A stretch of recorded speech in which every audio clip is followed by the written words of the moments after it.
Welcome to The Last Breakfast. Please enjoy the video. In this video, I will explain how to make perfect chicken breading.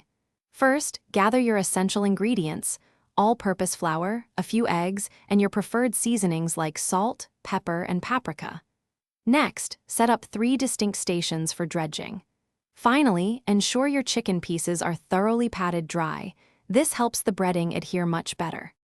Now, let's get to the method. Begin by coating each chicken piece thoroughly in your seasoned flour, shaking off any excess. This creates a crucial base layer.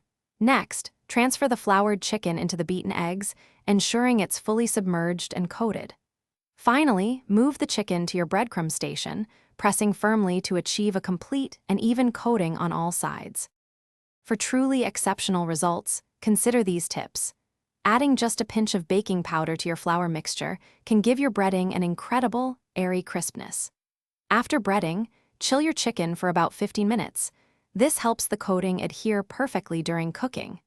When frying, maintain a consistent oil temperature of 350 degrees Fahrenheit for that ideal golden brown finish.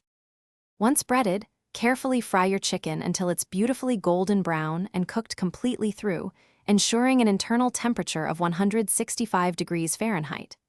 After frying, place the chicken on a wire rack to drain any excess oil, keeping it wonderfully crispy.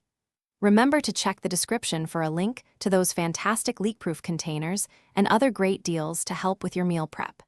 Enjoy your perfectly breaded chicken. Thanks for watching. If this was helpful, leave a like and consider subscribing. See you next time.